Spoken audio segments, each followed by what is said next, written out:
गुरु गीता का सूत्र कहता है, सत्यम सत्यम पुनः सत्यम धर्मम धर्म्यम सांख्यम मयोदितम गुरु गीता समम नास्ति सत्यम सत्यम वरानने।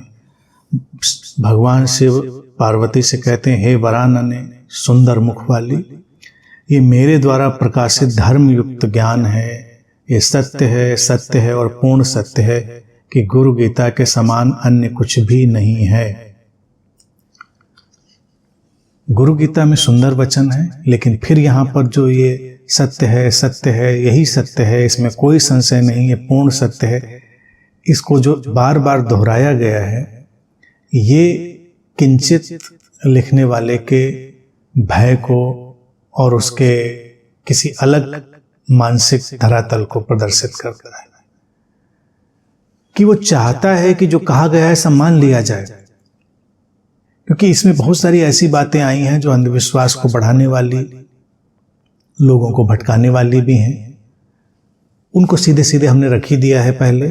जो बिल्कुल इसके बीच में हीरे थे, रत्न थे, उनको चुनकर भी सामने रख दिया। लेकिन रत्नों के बीच मिलावट भी है, बहुत सारे और तरह के पत्थर भी हैं, उनको भी हमने सामने रखा। लेकिन जिसने इसको संकलित किया, लिखा होगा, सब मिलावट की होगी, उसका ये जोर इस बात पर है कि इसको मान ही लिया जाए। इसीलिए बार बार कि शिव पार्वती से कह रहे हैं कि सत्य है, पूर्ण सत्य है, इसमें कोई संशय नहीं है। इतना क्या है इस बात में बेचैनी की?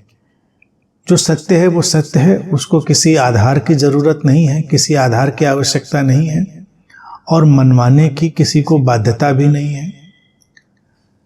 जो कल्ट, जो मजहब बहुत सारी ऐसी गड्ढमड्ढ बातों से भरे पड़े हैं, भारत से बाहर के मजहबों पर निगाह डाल के देखिए, वो भी ऐसे ही जोर देते हैं कि जो कहा गया है वही सच है, अब उस पर प्रश्न नहीं उठाना, जो कहा गया है बिल्कुल सच है। फिर उसी से तरह तरह की कट्टरता और हिंसा निकलती है। ये भारतीय दर्शन की टोन नहीं है।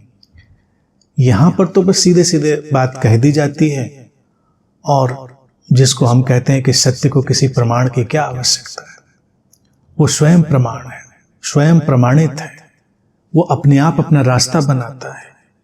तो इन बातों पर ये जो बार बार पुनरावृत्ति होकर आ रही है चीज, ये किसी और मानसिक विचार से प्रेरित लगती है, उस पर ध्यान नहीं देना है, क्योंकि फिर हम एक एक बात को सत्य मानने के लिए बाध्य करेंगे व्यक्ति को।